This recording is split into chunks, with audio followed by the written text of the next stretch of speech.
কোনো দেশবিরোধী কাজ নয়, ফ্রান্সিস এক্কা জালিয়াতির সঙ্গে জড়িত। নকশালবাড়ি কাণ্ডে দাবি দার্জিলিংয়ের পুলিশ সুপারের। শনিবার সাংবাদিক বৈঠক করে তিনি জানান, পুলিশ অভিযানের সময় কোনো রেডিও অ্যাক্টিভ ক্যালিফোর্নিয়াম পদার্থ উদ্ধার হয়নি।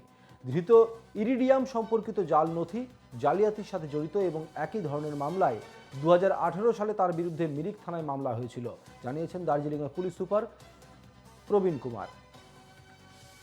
সঙ্গে রয়েছেন আমাদের প্রতিনিধি অংশুমান চক্রবর্তী। অংশুমান, ফ্রান্সিস এক্কাকে জেরা করে এখনো পর্যন্ত কি কি তথ্য পেয়েছে পুলিশ?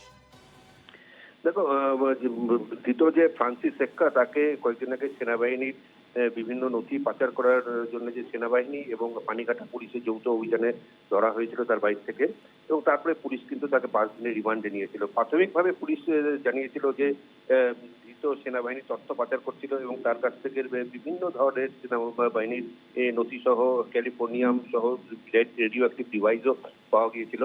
কিন্তু রিমান্ডে নেওয়ার পরে তাকে জিজ্ঞাসাবাদ করে কিন্তু পুলিশ জানতে পেরেছে এগুলো আসলে তার কাছ থেকে যতগুলো যা কিছু উদ্ধার হয়েছে সমস্তটাই জাল, এবং সে জালিয়াতির সঙ্গে জড়িত, এবং সে কোনোভাবেই তার কাছে বিভিন্ন রকম যে ক্যালিফোর্নিয়াম বা রেডিও অ্যাক্টিভ ডিভাইস যেগুলো পাওয়া গেছিল সেগুলো কিন্তু আসল নয়।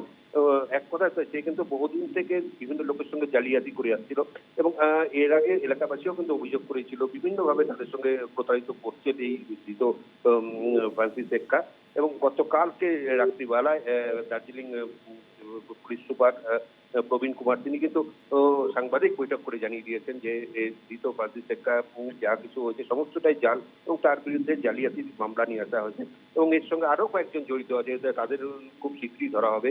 ইতিমধ্যে পুলিশ তাদেরকে কিন্তু খোঁজ পেয়ে গেছে বলে জানিয়েছে। বেশ, ধন্যবাদ অংশুমান। পুলিশ সুপার প্রবীণ কুমার কি জানিয়েছেন শোনাবো আপনাদের। हमारा इनिशियल हमारा जो जो रेकी या इनिशियल जो प्लेस जो ऑकरेंस है वहाँ पे चेक करते हैं। हम लोगों ने जब वहाँ पे गए तो हम लोगों को वहाँ पे इनिशियल बेसिस पे एनडीआरएफ के द्वारा जो चेक किया गया था कुछ भी नहीं मिला रेडियो एक्टिव सब्सटेंस, जो उनके मशीन से जो मेजरमेंट होता है, क्यों बिकॉज हमारे पास वो एक्सपर्टीज नहीं, एनडीआरएफ के पास मशीन्स थे। After that what we did, since वो आदमी कुछ डॉक्यूमेंट को फॉर्ज करके चीटिंग करने की कोशिश कर रहा था लोगों को, तो हम लोगों ने क्या किया, डेफिनेट है ये चीटिंग गैंग है जो ये काम करता है, तो हम लोगों ने केस किया ताकि आगे देखना चाहते हैं कि ये बाकी लोगों को और ना फंसा पाए एंड और आगे किसी जगह फिर नया तरह का चीटिंग का सिस्टम चालू ना करे। इसलिए हम लोगों ने जब केस किया, केस करने के बाद हम लोगों ने जब पूछताछ की, बाकी डॉक्यूमेंट्स देखे, एविडेंस देखे, तो हमें पता लगा कि इसने इन लोगों ने कुछ 3-4 लोग हैं, ये लोग मिलकर चीटिंग गैंग चलाते हैं